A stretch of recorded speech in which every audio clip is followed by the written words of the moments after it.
মালদহের হবিবপুর ধর্ষণ কাণ্ডে নির্যাতিতাকে পড়াশোনা থেকে শুরু করে সব রকম সাহায্যের আশ্বাস দিলেন মন্ত্রী সাবিনা ইয়াসমিন। মুখ্যমন্ত্রীর নির্দেশে নির্যাতিতার বাড়ির আজ সকালেই যান রাজ্যের উত্তরবঙ্গ উন্নয়ন জলপথ ও সেচ দপ্তরের প্রতিমন্ত্রী সাবিনা ইয়াসমিন।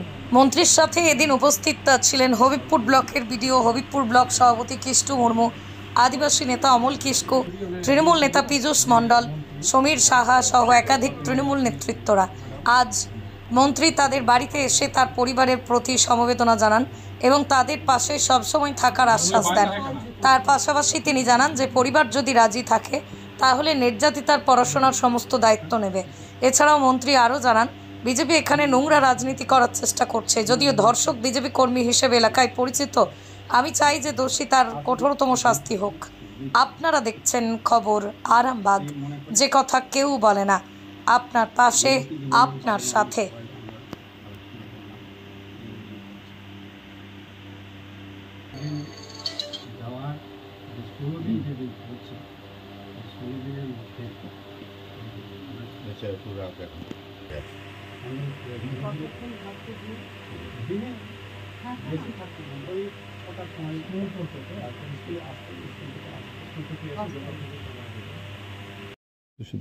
দেখুন, প্রতিশ্রুতি তো ব্যাপারটা তো পরের কথা, কিন্তু যে ঘটনাটা ঘটেছে সেটা খুবই প্যাথেটিক ঘটনা এবং এগুলো ঘটনাকে আমরা কোনো প্রকারেই সমর্থন করি না।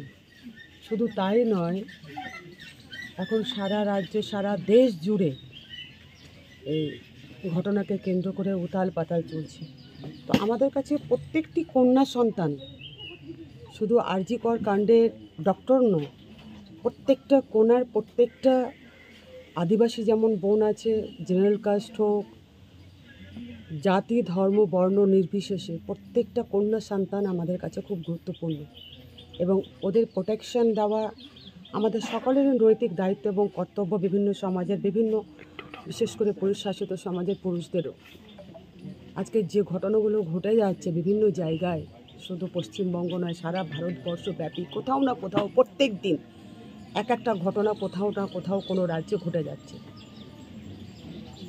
ঘটনাটা ঘটেছে, আমরা বাবা মার সঙ্গে কথা বললাম এবং মেয়েটার জন্য, মেয়ে যেন পড়াশোনা করতে পারে, তার উজ্জ্বল ভবিষ্যতের জন্য যা যা আমাদের মন্ত্রী বীরবাহা হাসদাও এসেছিলেন, আদিবাসী সম্প্রদায়ের মন্ত্রী, তো যা যা করার মেয়েটার জন্য, তার লেখাপড়া থেকে শুরু করে তার এগিয়ে যাওয়ার যে পথ, আমরা সর্বতোভাবে 100% তার পাশে থাকব এবং তার ক্যারিয়ার গঠনের জন্য আমরা আপ্রাণ চেষ্টা করব। আমরা পাশে আছি, সেটা যেমন আমরা সরকার যেমন একদিকে রয়েছে, তেমন ব্যক্তিগতভাবেও আমরা এই পরিবারের পাশে থাকবো, বিশেষ করে মেয়েটির পাশে থাকবো।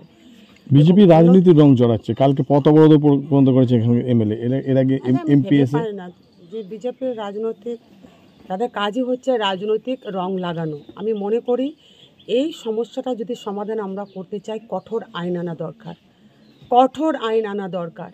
আমরা দেখেছি মালদা জেলায় থেকে শুরু করে পশ্চিমবঙ্গ, সারা ভারতবর্ষব্যাপী যারা বিশেষ করে এই ধর্ষণের শিকার হয়, অ্যারেস্টও হচ্ছে, কিন্তু আলটিমেট এটা কমছে কি?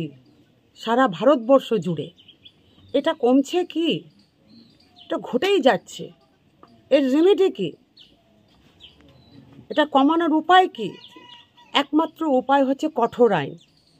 যে আইন আছে সেই আইনকে আরও শক্তিশালী করতে হবে, যেন কোনো বিকৃত মস্তিষ্কের মানুষও যেন আমাদের কোনো কন্যা সন্তানকে ধর্ষণের কথা ভাবতেও না পারে।